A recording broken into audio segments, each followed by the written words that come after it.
I do. Do do do do do. Oh my God, we didn't do case closed.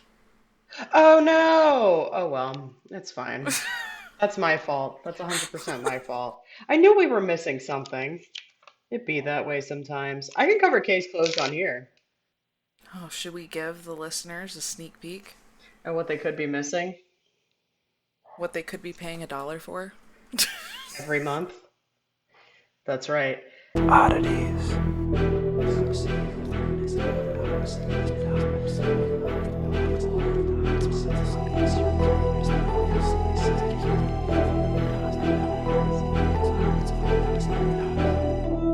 Stay strange. Okay, well, first of all, everybody, welcome back to Oddities. I'm Cassie. I'm Kelly. And welcome back to Strange Town. As per usual, all of our links are in the description, social media, our Patreon. If you would like to donate to our show for as low as $1 a month, you get a bonus episode every single week, and it's a video episode. And we have a merch store. It's getting chilly outside, and we have well, I mean, it's not getting chilly outside. It's 10,000 degrees, but it's going to be chilly in a couple of months, and we have a lot of cool sweatshirts. Just saying. I just want to plant that seed. And we have our email as well as our website. If you have ideas for episode topics or you have a story you'd like for us to share, we'd love to do one more listeners episode this year. Please send it in, preferably via email because it is difficult sometimes to round things up from across all of the different Platforms. platforms that we're on, but whatever floats your boat too, we'll figure it out. Before I ask how's my bestie, should I do the case closed? Yeah, let's do it. All right, friends.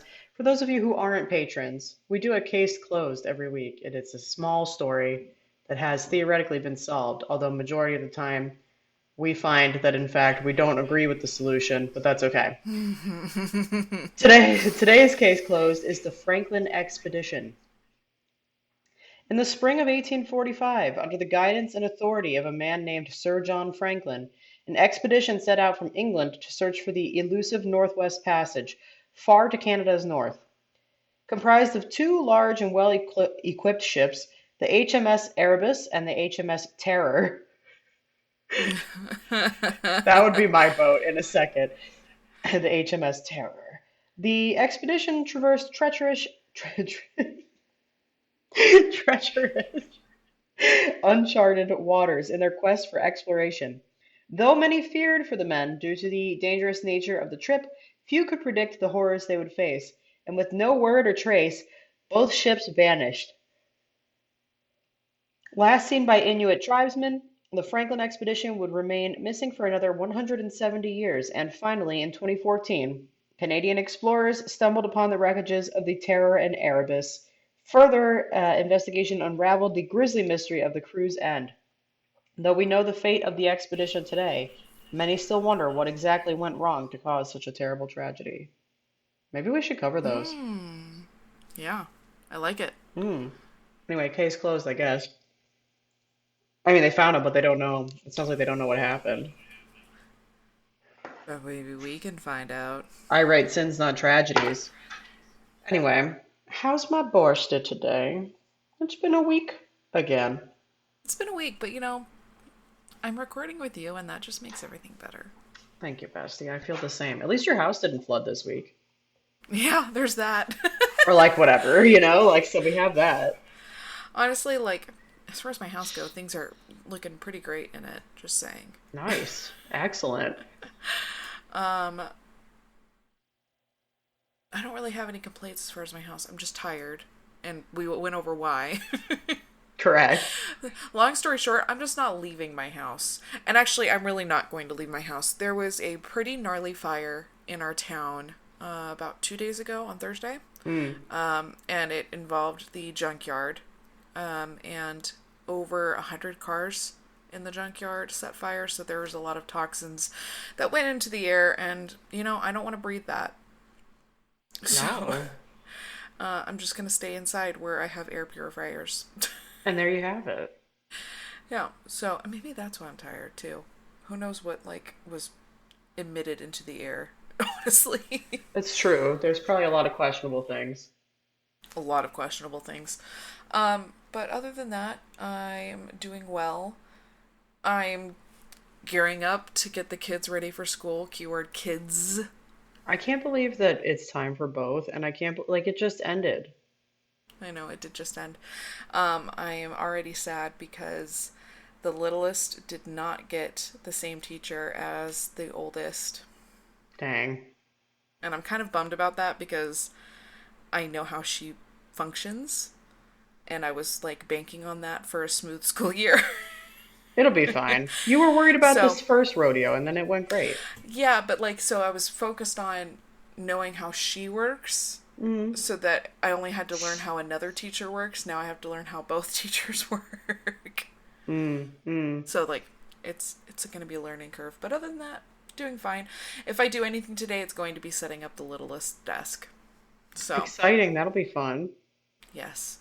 He picked a very obnoxious green desk. Excellent. Perfect. We love it. Yes. Other than that, yeah, just just chilling and staying cool. We're going to have some surf and turf tonight. I think we're gonna do the same. Yeah, so we had salmon last night, and it was like a big, big piece of salmon. So I halved it, and so we're gonna have that, the rest of that, and some steak with it. Yum. Actually, the tall one decided he really likes salmon, so that's exciting. We're expanding It's his great. palate. We Yay! love our omega 3s. Hell yeah. Exactly. I taught him about omega 3s last night, and he was so fascinated with it. I loved it. Wonderful. I love a good learning Wonderful. moment. So how's my birthday? Your best is good. It was a garbage week at work, except for my presentation, which slayed. Went very well. We were thrilled when it was over.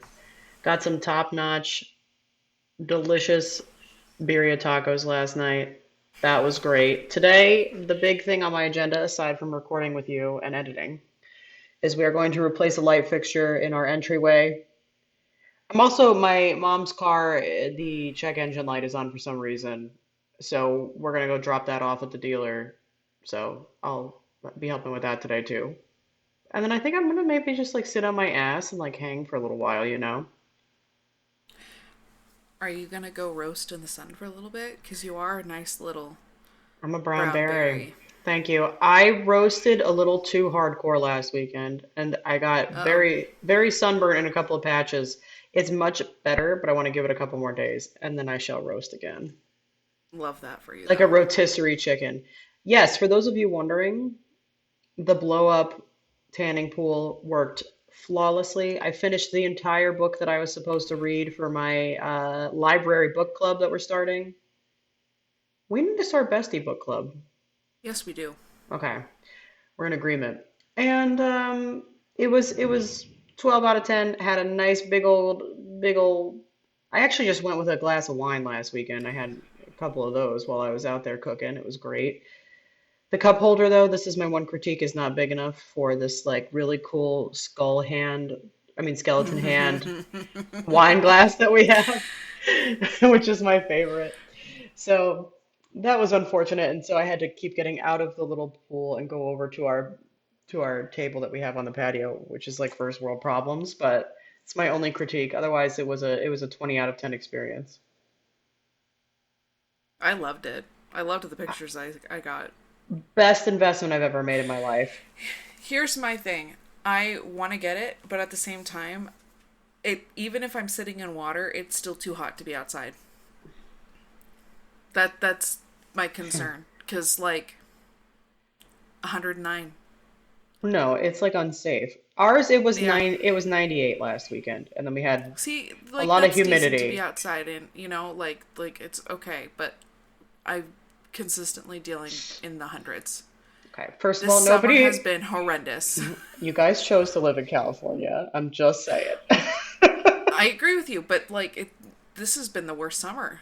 No, this summer's been garbage. And yeah, the fact that you guys are consistently operating around 109 plus or minus is bananas. Also, was the junkyard fire a result of somebody or was it because of the heat? You know what? We're the jury's out on that. Okay, I because like I wouldn't be I'm surprised waiting. if it was just the heat. I wouldn't be surprised if it was just the heat. I wouldn't also be surprised if it was arson. Um, Oops. but I this has been the worst summer since moving here. But Yeah, here's the thing, if I drive an hour to my parents, it's 20 degrees cooler. that's weird. California's a So, weird state though, because like if you go yeah. way up north, it's like fucking cold. Yeah. So, like it's give or take, but this has been the worst summer so far. It has never been like this. Like yes, I live in the desert, but it's never consistently like this. Never. And usually, while it's hot during the day, it'll drop at night. Like, and it's not dropping at night. No, it's Like, been like that for us, but with the humidity, like usually it's less humid at night, but you step outside at night right now and it's still just like you're like damp. You're just damp. yeah, Yeah, it's just awful. So, gross ass. Well, nothing lasts forever. Before we know it, this will be over. I'm still operating on your belief that the summer is going to be horrendous, but we're going to have an amazing early fall and an amazing winter, and We're gonna we're going to hope. thrive. Yeah, it's just Mother Nature's just getting it out of her system. Clearly, Mother Nature has something to say, so let her speak. Let her do her thing, and before you know it, it's gonna be magic, and you're gonna feel so much better. Yep. I hate that this is going on for so long, though. It's so extended without like a Yeah, break for you guys. it's not fun. God, could you imagine if? Yeah, well, never mind. I'm not even gonna put it out into the universe, so never mind. Yeah, let's just keep that to We're yourself. not, whatever it was, we're not gonna do that. So, Yep. anyway, we have some odd topics today, as would be fitting for the show. I went first last time, so do you want to do it this time? Sure. Okay, let's hear it. Although I don't think anything's going to top what I covered last week, I will say that. That was a good Um, one. so I'm covering the Emu War. I'm excited to hear about this. So the Emu War, if you guys don't know what the emu is, it's a large bird, similar to an ostrich, but Yeah, not an ostrich. it's like a But discount ostrich. that's a good way to put it. A discount ostrich. Love that. All Thank right. you. So this is just funny. Anyways, the Emu War was a nuisance wildlife management military operation. What a string of words in one Yep. phrase that I never expected to go together. Okay. And this happened in Australia over the later part of 1932, and it was to address the public concern over the number of emus said to be destroying crops in the companion district within the wheat belt of Western Australia. You know what though? I mean, really, if it was going to be anywhere, Yeah, like it's got to be down under, I guess. it's got to be. Okay. Yep, where large animals seem to Thrive. live. Mm-hmm. Yep. So, the unsuccessful attempts to curb the population of the emus employed the Royal Australian Artillery soldiers armed with Lewis guns, leading the media to adopt the name Emu War Oh my God. when referring to this incident. Although many birds were killed, the emu population persisted and continued to cause crop destruction. Oh no. So, a little bit of a background. Following World War One, large numbers of discharged veterans who served in the war were given land by Australia. So, Oh. that was pretty cool. That's cool. Um, Yeah. and it was to take up farming within the Western Australian to offset the Great Depression in 1929, and these farmers were encouraged to increase their wheat crops with the government promising, but they were failing to deliver because of the emus. Oh my God, these fucking emus. Okay. This is just it's just so Australian all around. Yeah. Okay. By October of 1932, the situation intensified, and the farmers were preparing to harvest the season's crop, but simultaneously threatening to refuse to deliver the wheat because of the damn birds. Um, Damn birds. difficulties worsened because of the approximately 20,000 emus. Oh my God. That's a lot of emus. Emus regularly migrate after breeding season, heading to the coast from Same. the inland regions. Um, so they came, they ate, They it made boinked. sense, Yep. you know. So there came a plan to eliminate the emus. Oh no. We're taking them down. Okay.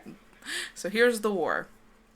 Military involvement was due to begin in October of 1932. The war, conducted under command of Major, this name is so darn long, Gwendon Purves Wayne Aubrey Meredith of the What? Royal Aus- Hold on. That person has like six names. yeah, I know.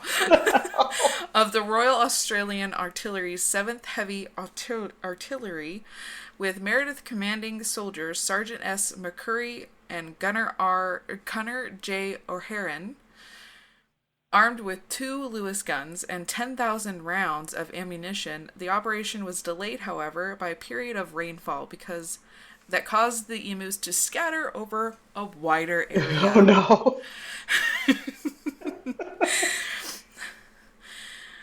The rain ceased by November 2nd, 1932, whereupon the troops deployed the orders to assist the farmers and, according to the newspaper account, to collect 100 emu skins so that their feathers could be used to make hats for horsemen.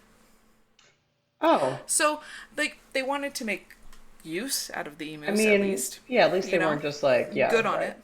Yeah. The first attempt, November 2nd. The men traveled to Companion, where some 50 emus were sighted. As the birds were out of range, the guns and the local settlers attempted to herd the emus to ambush them, but the birds split into small groups and ran, so they were difficult to target. Oh my God. Oh my God. They found machine guns were more effective, Oh no. but then ineffective because they had a range issue. The second round of gunfire was able to kill a number of birds. Later the same day, a small flock encountered perhaps a dozen birds were killed. The next significant event was the 4th of November. Meredith had established an ambush near a local dam where more than 1,000 emus were spotted heading towards their position. This time the gunners waited until the birds were close enough, approximately before opening fire. The gun jammed only after 12 birds were killed. I just like I'm caught up on the use of things like ambush. Like these are like full-blown like military tactics against these things. Like they I mean like they are like time and resources are Were like used. yeah, Yep. it's so like I'm having a hard time wrapping my mind around this. Okay. Only after 12 birds were killed, the gun jammed, and the remainder scattered before any more could be shot. No more birds were seen that day. Gee, I wonder why. I wonder. I wonder. In the days that followed, Meredith chose to further move further south, and the birds were reported to be fairly tame at that point. But there was only limited success in spite of his efforts. By the fourth day of the campaign, army observers noted that each pack seemed to have its own leader now. Oh no, the birds are They knew they were being organizing. attacked. Holy shit. Okay. That's freaky. A big black plumped bird, which stood 6 feet tall and kept watch while his mates carry out their work of destruction. Stop. Stop. This can't be real. This is so stupid. Ow. Okay. Okay. And would warn the rest of the pack when seeing something approach. At one Wow. stage, Meredith even went so far as to mount one of the guns on a truck, Oh, and I was gonna be like, took one of the birds and mounted a gun on the bird. I don't know why that's where my mouth, like, that's where my mind went immediately. And that move proved to be ineffective as the truck was unable to gain the birds and the gun was not able to be properly aimed. Oh my God. By the 8th of November, 6 days after the first engagement, 2,500 rounds of ammunition had been fired. The number of birds killed, very uncertain. One account estimates that it was only 50 birds. Oh my God. But the other account ranges from 200 to 500, the latter figure being provided by settlers. Meredith's official report noted that his men had suffered no casualties. You know what? That's good though, because it's a big ass bird. Like that one that they were talking about, 6 feet. That's a huge bird. Yeah. Yeah.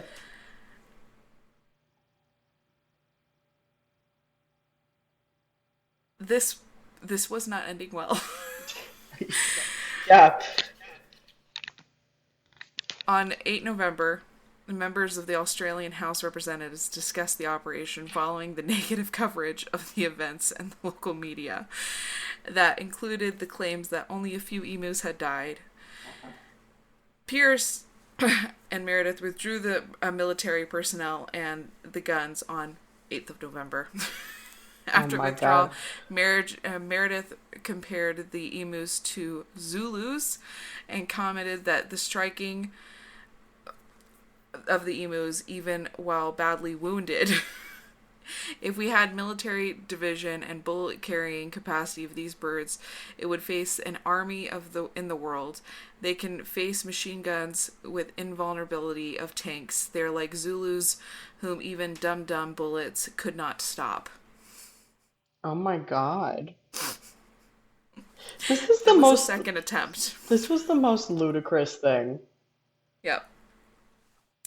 After the withdrawal of the military, the emu attacks on the crops continued. Farmers again asked for support, citing the hot weather and drought that brought emus invading the crops at the farms in thousands. James Mitchell and the Premier of the Western Australia lent his strong support renewal of the military assistance. At the same time, a report of base commander was issued and indicated 300 emus had been killed in the initial operation. Acting on the requests of the base commander's report, by 12 November, the Minister of Defense approved resumption of the military efforts and defended decision in Senate, explaining why soldiers necessary to combat seriously agricultural threat and large emu population. Although the military had agreed and to lend the guns to the Western Australian government, expectation that would provide the necessary people, Meredith was once again placed in the field due to apparent lack of experience with machine gunners in the state. Oh my God. Taking to the field 13 November 1932, the military found a degree of success over the first 2 days with approximately 40 emus killed. The third day, 15 November, proved to be far less successful. By 2 December, the soldiers were killing approximately 100 emus per week. Meredith was recalled on 10 December. With his report, he claimed 986 confirmed kills, with 9,860 rounds at a rate of exactly 10 rounds per confirmed kill. So the second attempt was far more successful. I mean, yeah, I will give them that. Under a different command, obviously, Yeah. and a different approach. Despite the problems encountered, the farmers in the region once again requested military assistance in 1934, 1943, and 1948, but only turned down by the only to be turned down by the government. Instead, the bounty system had been instigated and continued to prove to be effective. Apparently, 57,000 bounties were claimed over a 6-month period in 1934. Wow. And that, by 1932, the word of the Emu War had spread, reaching the United Kingdom. Some animal activists Uh-oh. and there were protests and the word of the rare emu had spread. People were not happy, obviously. It is said that this never affected the emu population. I guess we'll never actually know. I would imagine not. Yeah. Yeah, but Wow. that is the Emu War of Australia, 1932. None of that took the direction that I expected it to take, aside from I emo. kind of wish, I mean, they kind of did, but I kind of wish the emus attacked back. Like yeah, I mean, I was hoping for like a full-blown retaliation personally, but Yes, they got smart. they did. I mean, yeah, that is great job, by the way. Good top. How did you find this one? Same way I found the topic last week. It was right under it, and I was like, that one's going on my list. They're like, look at the name, have to take it. Yeah, wow, that was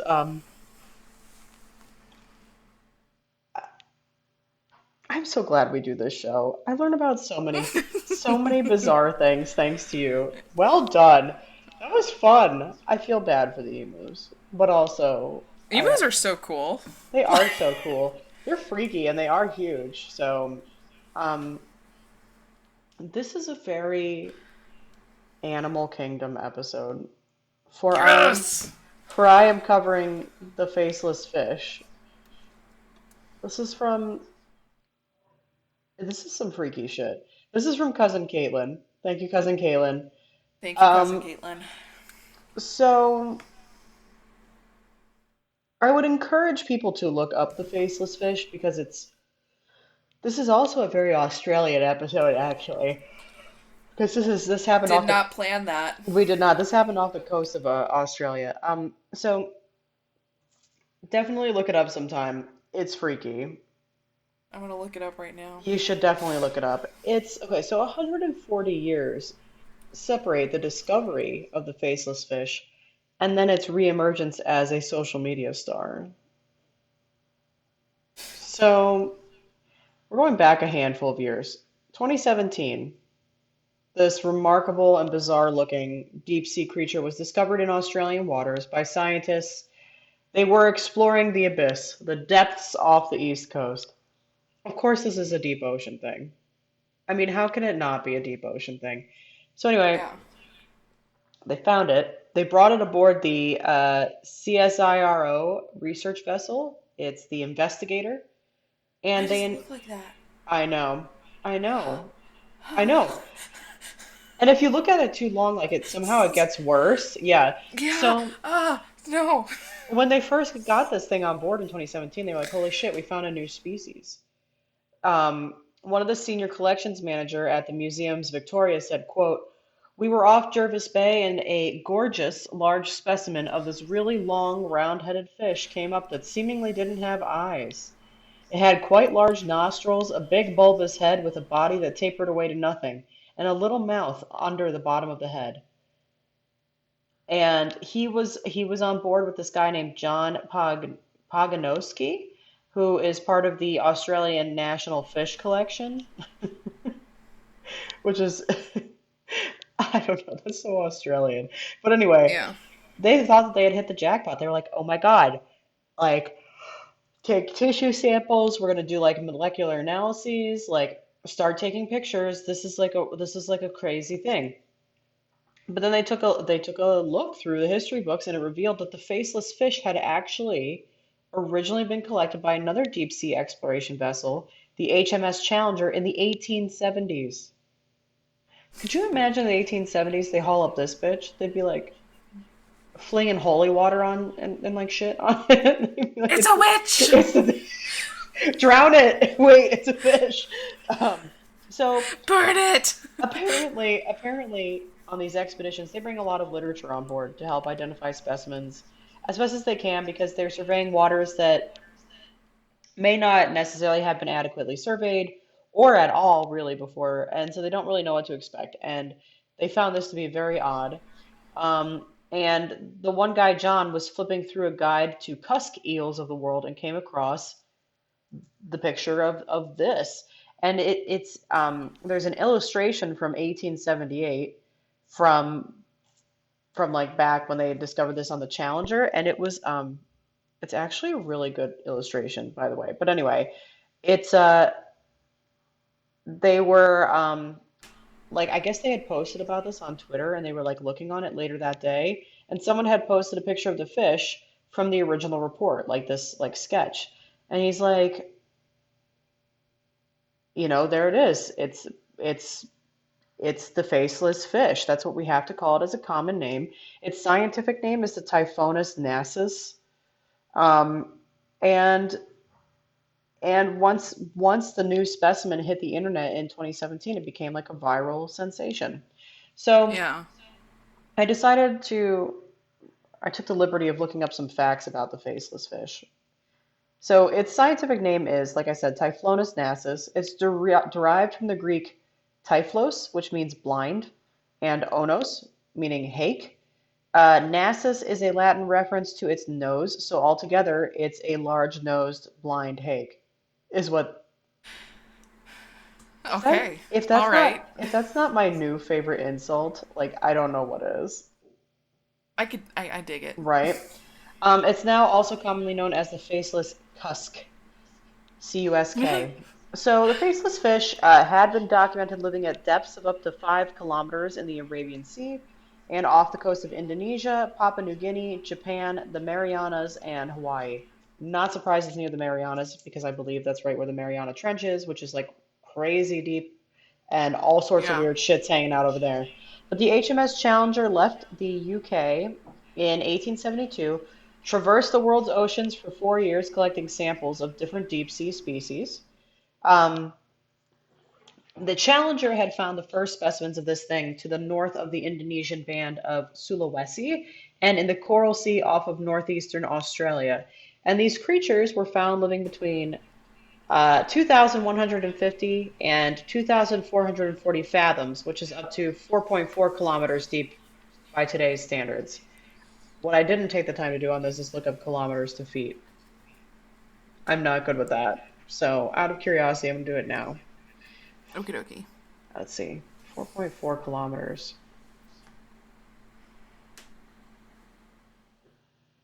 I'll do it in miles.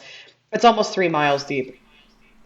Oh, Which, like, actually, when you think about it, for 1872, I'm like, wow, I'm actually pretty impressed that they could, like, do that. But anyway, um, the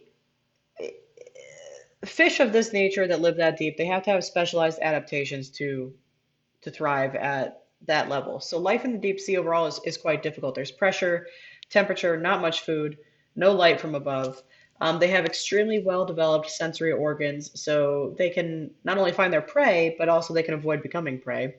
Um, and when you're out in the vast depths like that, there's not a ton of places to hide. So yeah. scientific sampling for species at this depth also required humans to adapt to the conditions, right? So before the HMS Challenger, human knowledge of the deep sea was confined solely to theory. The ship itself wasn't built for deep sea exploration, it was actually a converted naval vessel. In some cases, the scientific equipment also had to be adapted from other items. So the Challenger studied the topography of the ocean floor using a weight attached to the end of a length of piano wire. Isn't that crazy? And so, I mean, it might not sound that impressive, but consider what it achieved. Like, I think it's actually really smart that they did this. So, this relatively rudimentary piece of equipment descended to a depth of more than 8 kilometers total when the crew discovered what is now known as the Mariana Trench. And the deepest known point in the ocean, the Challenger Deep, is in the same region and is named after the ship, the Challenger. So, the dredge, meanwhile, was designed to skim across the seafloor to obtain a sample of the creatures that lived there, which is how the world came to know about creatures like the faceless fish. And these days, obviously, things are a little more like specialized. So, research vessels like the Investigator, which came across this thing again in 2017, they employ specifically constructed equipment to research marine environments. They have multi-beam sonar, um, and now it's helping scientists to view the seafloor with incredible detail. And the latest voyage was near Christmas of that year, and Cocos Keeling Islands. made good use of this to map the areas of the seafloor, including mountains, like underwater mountains that had never been seen before. And so underwater cameras can give us like a little bit of a window into the deep sea world of marine flora and fauna in their natural habitat. Specialized arrays are used to measure everything from temperature to environmental DNA in water samples. And they've got all this amazing equipment that can do all these things. And the Challenger had none of that. They were sampling blind. And so it's really incredible what the Challenger achieved back in the 1870s. But um, the Challenger's lead chief scientist, Tim O'Hara was his name. Mm-hmm. He said that they're still very much following in the footsteps of the Challenger. Like he said, in some ways, what they're doing is not all that different. They drop sampling equipment like nets and dredges down to the seafloor to collect animals, and some of them look similar to the equipment that they used back in 1872. So while in some ways we're really, really advanced now, other ways they're like, why, if it ain't broke, like don't fix it, basically. So I mean, now, yeah. yeah, now they're operating with the best of both worlds. 19th century tried and tested technology, modern sophisticated electronics. And that is the faceless fish and a little bit of deep sea research for us. Wow. This was a fun one. Thank you, cousin Caitlin. I loved Thank you, researching cousin this. Kaylin. Again, we synced up without trying. And in a convenient way because the topic I was originally going to cover fucking cursed me. It did. I got screwed on that. You Fun did. fact, listeners. Yes, But it worked out in our favor because of this. it did. But But wow. That fish is fucking creepy. do not stare at it too long. We, It'll I, hurt you. it will hurt you. Like it will haunt your dreams. I mean, I've expressed this many times on this show. I'm not interested in gambling with whatever's lurking in the deep ocean. There's freaky ass shit down there that is a whole lot of not my business, and this fish Yeah. has added Is itself to one the of them. list. Yeah, I don't I just I mean I get it. I get why it doesn't have eyes. It doesn't need them. Yeah. Like from an evolutionary standpoint, it makes sense. But It just doesn't need it. it's like freaky. Did you see the article this week that came out where they discovered a dark oxygen? No, I didn't. This is a deep sea thing, and I haven't gotten to read about it much, but I might do an episode on this too. Essentially, it's oxygen, but it's different from the oxygen that we know because it's down in the depths where there is no light and therefore no photosynthesis to generate it. Shut up. So I'm gonna read about it and my mind's gonna melt and I'll see what I can find out. But they only just I want to discovered read it, so about I that. think Wow. I think it's gonna be a minute before we understand what the heck is going on Well, yeah. naturally. But wow. I know. So this was a very Australian Animal Kingdom episode. I love this for us. Love that for us. That was fun. Excellent. Um, yeah, I mean, watch out for emus. Definitely watch out for this fucking nightmare fuel. And until next time. Stay strange.